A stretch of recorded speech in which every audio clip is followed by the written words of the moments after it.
news leader. This is Passe Partout. Good morning, Acadiana. I'm Renee Allen, and I thank you for joining us on this Sunday morning. As of last night, one person is said to be in critical condition after they were hit by a vehicle while trying to cross the road on Moss Street in Lafayette. Now, News 10's Dawson D'Amico was at that scene and spoke with police yesterday about how the crash happened. I'm at the intersection of Moss and Evergreen Street, where the white car you see behind me struck a pedestrian while they attempted to cross the street. A pedestrian was walking westbound, attempting to cross Moss Street when a vehicle traveling southbound struck the pedestrian. Lafayette police say the victim is an adult male, and the crash is currently under investigation. That pedestrian is currently at an area hospital in critical condition. Our traffic division is currently investigating the crash. Sergeant Matthew Benoit gives advice for people attempting to cross the road, as a number of pedestrian crashes have occurred in this area. When you're trying to cross a roadway, obviously you want to cross at an intersection, you know, where you have a stoplight and you can visibly see vehicles that are coming to a stop, and then there's crosswalks at a lot of intersections here, so that's definitely the safest place to cross a major roadway like Moss Street or the Evangeline Thruway is at an intersection. As for motorists, Sergeant Benoit advises everyone to stay aware of their surroundings. Obviously, we always want all operators of a vehicle to pay attention, to focus on driving, and so you make sure that there's no one trying to cross a roadway or anything to that extent. As this story unfolds further, we will have more updates on our website at klfy.com. In Lafayette, Dawson D'Amico, KLFY News 10. Thank you for that, Dawson. So far, the driver who hit that pedestrian has not been charged. The name of the victim has not yet been released to us. In Iberia Parish, Jeanerette is under a boil advisory. This as the city is experiencing problems with the water supply there. Now, the advisory will be lifted once the Department of Health says that water is safe for consumption.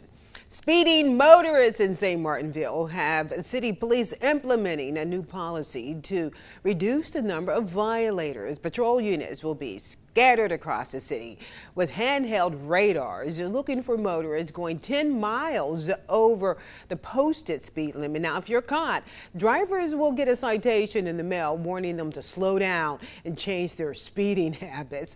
According to Sergeant Brad LeBlanc, the warning period is said to be temporary. So within this 30-day period, starting today, 30 days, the violator will get captured on the device. The citation will be sent, but it's a warning citation at that point. After the 30 days is over with, we will start sending out citations that they have to pay. All right, so violators will have to start paying those citations. Remember this date, April 29th. Police say they're committed to maintaining the safety of all residents and motorists, and this move is one more step in that right direction. More money could be in the paychecks for Kaplan police officers. The chief there is looking to add $5,000 to their annual salaries. News 10's Rodriguez Taylor spoke with him about his plan to reduce his officer shortage situation. Kaplan Police Chief Joshua Hardy says while police staff shortages impact many departments across Acadiana, he wants to ensure his officers are fairly compensated for the work and service they provide. Part of a police officer's job is to keep the city safe, but when working a tough and demanding job chasing down crime, it can become difficult when the pay is not there. Chief Hardy is trying to change that narrative. I felt it was necessary to give those officers a bump in salary as appreciation of them coming to work every day and working extra when we need, when we short, and to where everybody can do their job. He says when he first took office in 2018, there were only 4 police officers working. We were able to hire, becoming fully staffed, and stayed that way for about 3 years.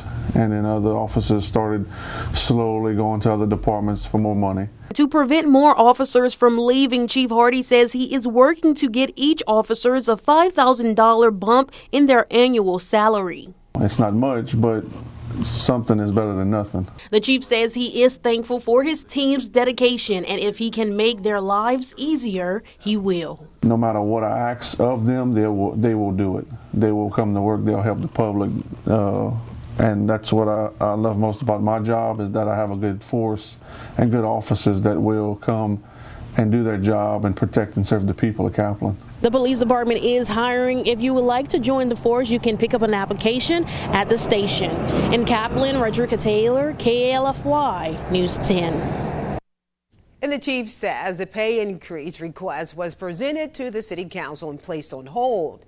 He says once they get answers from the civil service attorney and it is approved, the pay increase could become effective July 1st. This past Wednesday was National Vietnam War Veterans Day. It was also the 50th anniversary of the Vietnam War. St. Landry Parish thanked the veterans for their service and the sacrifice they made for our country. News 10's Zane Hogue was at that event. He spoke to veterans who continue to feel pride in their service. With today marking the 50th anniversary of the Vietnam War, St. Landry Parish is honoring those brave souls who served their country. God shed your grace on me. Throughout the years of the Vietnam War, 9 million Americans earned the title of United States veteran. And at last count, I believe there are 9 of those heroes who are here with us today. Representatives from St. Landry Parish and area veterans gathered at the Veterans Memorial to commemorate the anniversary. The event included musical performances from a choir, prayers for the veterans, and a token of appreciation from the state capitol. Vietnam veterans such as Gene Sam and Kermit Thomas say events like this remind them of the pride they have for their country and fellow servicemen and women. If you get selected to serve for your country, it's a wonderful thing. I got injured while I was jumping out of planes in the service. The very first time I got in the plane, I had to jump out.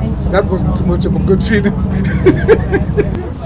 I'm so glad that someone recognized us as we fought for our country. The memorial also gives a chance for younger residents, such as Mason Doucette, a chance to remember relatives like his great-grandfather that have passed away in the years since the war. I visited here since I'm a huge fan of the Vietnam War. And here's one of the veterans that was from the Vietnam War. His name is Tommy A. Norman. He got one of the hearts, Purple Hearts. Residents and veterans alike hope the entire country will continue to talk about the Vietnam War and keep the memory of all those who served alive. In St. Landry Parish, I'm Zane Hogue for KLFY News 10. And here's another nice event. Lafayette police walked in the community this past Thursday, all in an effort to police with a purpose, end quote. Residents were invited to gather in front of Acadiana Workforce, that's on East Vermilion Street, to walk alongside law enforcement, all in a show of solidarity. Community walks are held to bridge that gap between officers and the communities they serve, of course. Friday was a day of fun for a group of people. What you're seeing is a good old-fashioned game of pickleball. This is Thomas Park. We're hearing they are working on creating pickleball leagues. How neat is that? A great way to get out, get some healthy exercise while enjoying a bit of a competition. Well, at least 21 people died as storms spawned possibly dozens of tornadoes in towns and cities across sections of the South and Midwest. Arkansas's capital, Little Rock, was hit hard. In Illinois, the roof of a concert venue partially collapsed during a packed rock concert. Take a look at this. Eyewitness video showed a massive tornado funnel swirling through the fields of Iowa, one of several states in the Midwest and South pounded by deadly storms that ripped apart homes and businesses, uprooted and splintered trees, and left some neighborhoods in ruins. In Little Rock, eyewitnesses recorded a large tornado as it moved towards buildings in the middle of the afternoon. Arkansas Governor Sarah Huckabee Sanders declared a state of emergency and activated the National Guard. We're going to do everything we can to make sure the people of our state are back on their feet again. Drone footage showed the scope of the damage from above.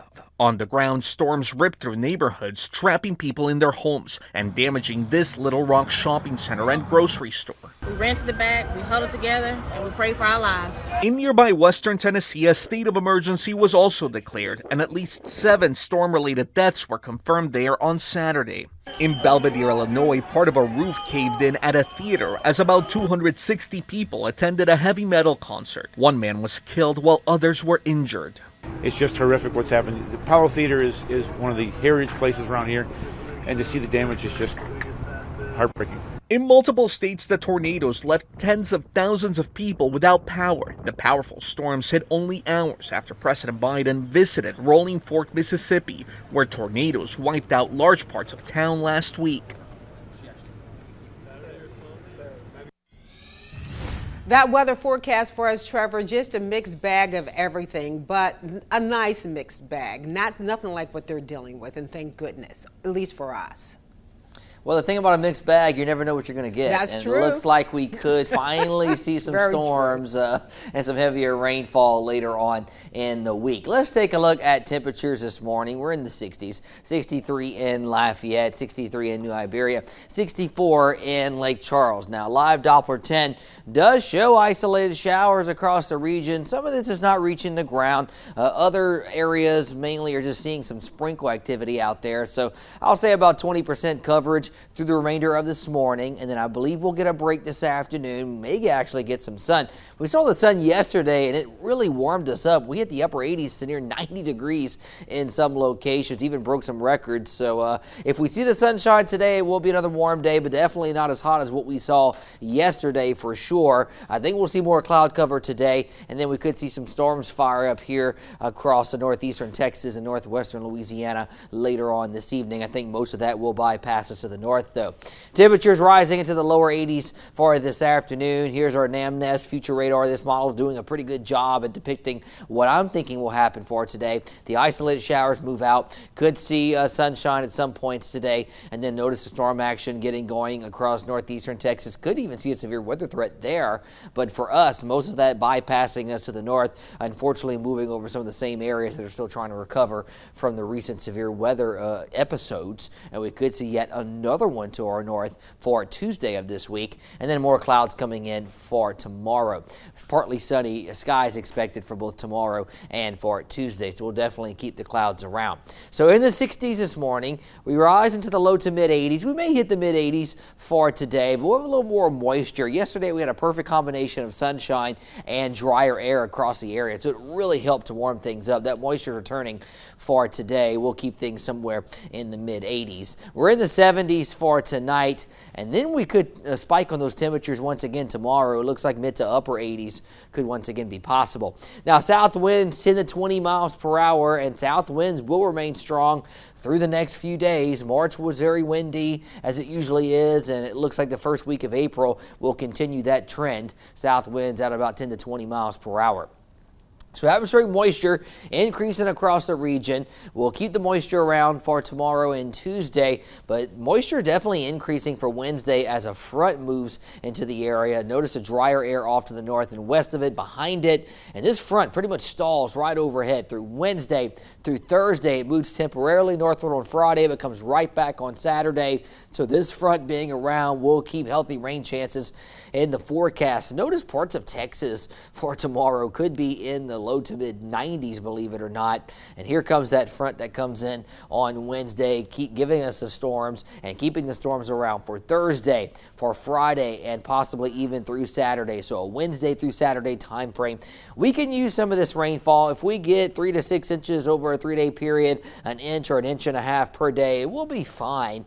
But we have to watch for flash flooding in this type of scenario when you get 6 to 8 to 10 inches over a 12 to 24 hour period. That's when you start to see some trouble. We always have to watch for that possibility. Hopefully we get a slow and steady rainfall over a 72 to 96 hour period. So 82 your high today. South winds 10 to 20 miles per hour. 20% chance for showers today. We'll keep isolated rain chances in the forecast for tomorrow and Tuesday. 60% chance for storms for Wednesday, Thursday, and Friday. We're pretty much talking 60 to 70% each day in that Wednesday through Saturday time frame. All right. Very well done, Trevor. Thank you very much for that. Very informative. All right. So if you want to check out the weather forecast for the week ahead and even for today, you know what to do. Go to KLFY.com. You can get all your needs met there. All right, coming up here on Passe Partout, we're going to tell you about a Head Start Daycare Center in Jeanerette that's temporarily closing after the sudden death of a beloved teacher. We'll hear from the executive director, but before that, I want to let you know that News 10 is proud to be sponsoring this year's second annual Harvest Food Bank's Duck Derby. You can take part by buying your duck today. Ducks are only $5. The race will take place on April 15th. Remember that. April 15th, and guess what? Our very own Chris Cozart will be emceeing for this year's race. You can find all the details on our website. Once again, that's KLFY.com.